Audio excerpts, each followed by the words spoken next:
Наричат Вроцлав градът на срещите, защото всяка крачка тук те среща с парченца история, миг изкуство или интересни хора. В четвъртия по големина град в Полша неофициално живеят над 1 милион души, като над 100 000 от тях са студенти. Това е най-важното за Вроцлав. Тук въздухът е друг. Енергията на всички млади хора тук прави това място един жив град.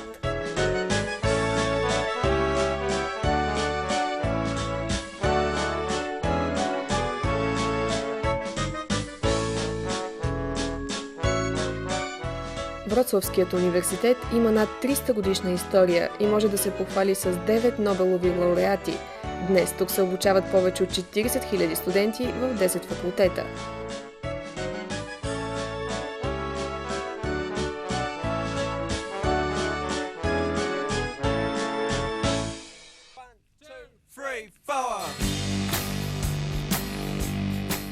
Това е факултетът по журналистика. Тук учат няколко хиляди студенти. Колко от тях обаче са бъдещите журналисти на Полша? Доколко се чувстват подготвени за това, което ги чака извън учебните зали? Какво мислят за медийния пазар в Полша? Виждат ли бъдещето си там? И за какво мечтаят? Отговорите на тези въпроси се оказаха нееднозначни. Защото както в България, така и в Полша, бъдещето на младите хора е пълно с неизвестни. Hello, my name is Piotr Woczko. I'm a fourth-year journalism student here at the Journalism Institute. And today I'm going to an academic conference on altered states of consciousness to record some interviews for student radio. You get your chance to try in the twinkling of an eye. 80 years with luck or even less. Пьотър е живял повече от 20 години в Нова Зеландия, но заедно с семейството си се е върнал в Полша. Казва, че там в Нова Зеландия било скучно за един млад човек. Сега в Полша работи за студентското радио, а ние за един следобед се превърнахме в телевизионната му сянка. Докато Пьотрик си вършеше работата, записваше интервюта, тичаше към радиото, а после монтираше, ние записвахме него.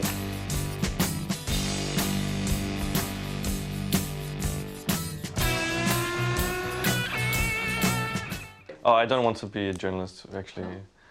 No, just like you, I want to make TV programs and radio programs and films, more creative sort of stuff. I don't want to be like a journalist and like these people on TV. Like, I think I can't take it seriously enough, probably. I'm interested in making like reports, like sort of like mockumentaries, I guess you could call it. Like, so it's news stories, which it's very possible that it actually happened, but it's actually made up. All right, one idea is, for example, about the public transport in Wrocław. For example, there is a new law. Well, the city council decides that the city is losing like millions of dollars a year because of sort of old people and like women with children using public transport during working hours, like when people are going to work, like between 7 and 8. So the report would be that the council decides that we should only allow workers and students to go on the trams and buses between 7 and 9 o'clock, for example, to save money and for the economy. And so this is sort of like an absurd situation, but so people listening to it should know it's fake, but maybe some people will believe it. But it's just, the point of it is to get people to provoke some discussion, like are we really just running everything to make money, or do we care about people? Like in England, there's like a tradition of fake news programs, but in Poland, not at all. So it's something new that I want to try. I don't know if I should admit that I don't actually watch TV. Okay, I think television is terrible. I want to make television, but I don't want to watch it because people should watch my show if I make one, but they shouldn't watch everything else because most of it, 90% is terrible. Yeah, especially on commercial TV. People put up with less bullshit on radio. Like, you don't have reality TV and like Big Brother on radio. It's more like serious kind of topics or music. Can you see your future here in Polish media? Yeah, I think so. It depends. Like, Honestly. yeah, I'd really like to work in Poland if it's possible. I mean, so far I've worked as a student in, other kind of jobs, nothing to do with media. And I never, I always managed, I think it's always possible to find something. Like one of our lecturers said last semester that if you're good at what you do, you'll always find a job. През две стаи по коридора се озоваваме и в студиото. Часът е малко след 15. 3, 2, 1. В ефир сме. 4 minuty po godzinie 15. To był zespół Unitras z kawałkiem Nierówny Start, a my rozpoczynamy audycję Wrogowie Publiczni. Wita się z Wami Jasiek.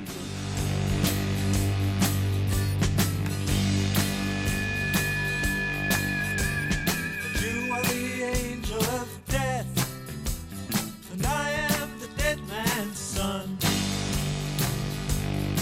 Hello, my name is Jasiek. I run this program called Wrogowie Publiczni, in English Public Enemies. Normally it's a political and social program about some important issues for society. Yeah, generally the idea of the program is that we talk about some political issues, social issues, which are not quite popular in mainstream media. For example, nowadays we have big problem in Polish media because, I don't know, actually somehow media in Poland mainstream media are not independent, and they are just tool of the, I don't know, let's say establishment propaganda, yeah? Polish media do not concern, for example, and do not pay enough attention to issues like unemployment, like some, it's a really crap thing, but it's how it works in Poland, about, I don't know, about corruption, unemployment, about some other economic stuff. So we try to present and do just normal journalistic work, yeah, here. What do they present then if they don't tell Well, they focus on some scandals which actually are, I don't know, not important at all for our, I don't know, for society as a whole, yeah? And they focus on the, for example, some, many stupid scandals, yeah? I don't know how it works in Bulgaria, but yeah, the same, probably the same, yeah? Yeah, it's called propaganda, yeah? Well, we used to, we had in our university schedule workshop about the radio, but actually I haven't learned anything during this course. Yeah, there is a huge problem with learning journalism at the university in Poland because generally level of the education on the university in Poland is quite low, yeah. I think the best way to learn anything is just to practice and to obtain the experience, yeah, rather than, I don't know, sit at school. Public Enemy, Shake Your Booty. Teraz przechodzimy do The Clash i kawałek English Civil War. Actually, I want to be a journalist. I'm here on the radio. I do internship in Polish press agency, and I don't know. I hope that I would be some agency journalist. I would rather, I don't know, work for some foreign agency or for foreign newspaper or something like that. Yeah, I want to travel, and I think that I will try to unfortunately go out of Poland, yeah. So, yeah, but I don't know how the future gonna look, so who knows. Thank you. Dobra.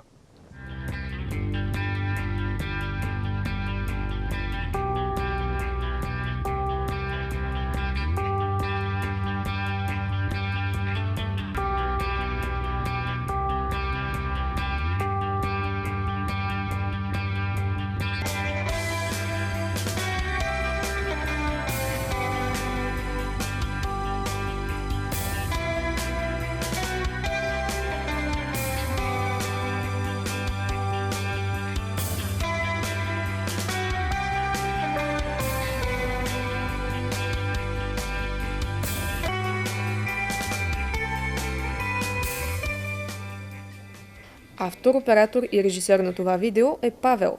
Няма защо да ви разказваме за него. Кадрите му казват достатъчно. Well, it all started with my sister. She was doing pictures like when I was a child, and she had this hobby, taking pictures. And well, one day I stole her camera and took a picture of a squirrel. And after that, I decided that it would be my passion. I think it all came up. I fulfilled my passion, especially when it concentrates on special events like, manifestations, marches. Definitely, I like to be in the center of situations when something is going on. And I love to take my camera and just document it. One event was very memorable when we had a manifestation, 3 manifestations in Wrocław at one place. And it was a big mass. And I remember that I took my picture. I took pictures of people who were angry mob, and well, I was in there exactly with other photojournalists, and we were completely afraid what's going to happen next, because we had the cameras, we were the documentarists, and everyone was looking at us, and they were, everywhere masked guys, with hidden faces, and well, this fierceness had to, just come up somewhere. Well, and it concentrated on some journalists, and then we had to run. Did you suffer? No, not really. I'm a quick runner, so this is it. Well, I think it's one of the most important, features of this hobby, I would like to cooperate with bigger magazines, just, take some pictures of major events going on in Poland, and definitely just, maybe someday make my pictures famous. That's the plan. Yes, you have a big market, right, press market, but anyway, right now, at this moment of my career, I wouldn't say that it's very good opportunity for me just to join some kind of, just to be a good photojournalist for a magazine, doesn't matter what kind of magazine, because I'm concentrated on many other things. But maybe in the future, when I just finish and get more experience, definitely I'm gonna become more professional. So I see my place, exactly. Павел признава, че за момента се чувства подготвен по-добре предимно теоретично, отколкото практически. Въпреки това обаче е доволен от образованието, което получава. Защото предмети като телевизионният workshop на Днешка Звиевка го учат на целия филмов и телевизионен процес отвътре. Зад гърба си Днешка има 15 години опит в журналистиката и 3 документални филма. Well, I try to basically share my passion, I think. This is it. And you cannot really learn journalism, or you cannot become a journalist just by reading books. It's absurd. It's just like, I don't know, you would ask a hairdresser to become a hairdresser only reading fashion magazines and, watching the nice haircuts that they have there. You need your own experience. You need to have the scissors in your hands. So you actually need to make a film. You need to make a bad film to learn on your mistakes. You need to make a good film, and then the third one perhaps will be brilliant. But this is the normal procedure. Studying journalism is not going to make you a journalist. Studying filmmaking, directing is not going to make you a good director, only what you do. So this is the purpose of my classes, and I know that sometimes I'm a pain in the ass because I ask students to shoot a documentary film in one semester. Well, that's problematic for them because they have other classes. They need to also read books, cut exams, and so on. Some of them are also working to make the ends meet. So sometimes I know that they are pretty annoyed that they have this huge job to a task for the semester, But later on, I think they appreciate it because some of the films that our students have made won festivals, amateur festivals, or indie film festivals, or student film festivals. But at least they had some sort of experience, something that they could put into their CVs and show later on the editors, the commissioning editors that would like to develop their first professional film with them.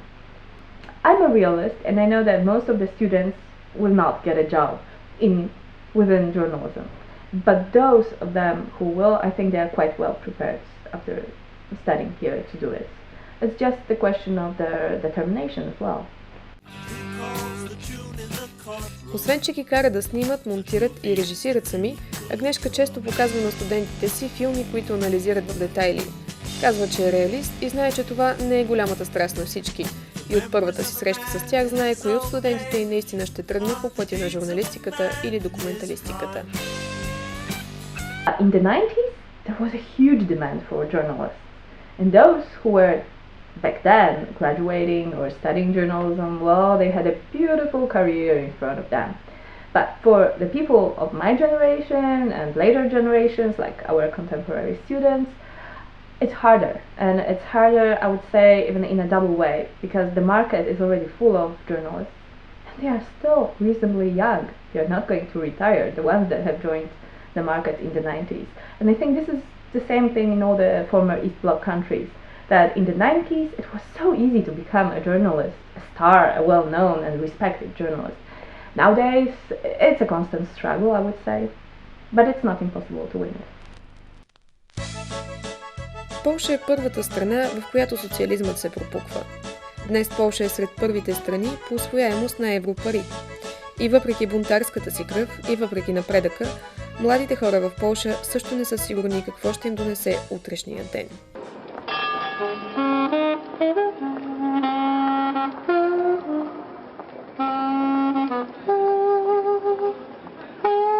А тук, във Вроцлав, всяка вечер има един човек, който свири на саксофон. Под меките звуци на музиката му градът изглежда още по-красив. Само че този човек като че ли няма нищо. Той няма минало, няма бъдеще, има само саксофона си и една и съща песен всеки ден, от много години. Дали живота на младите журналисти в Полша ще бъде по-различен и от тях ще зазвучи нова песен?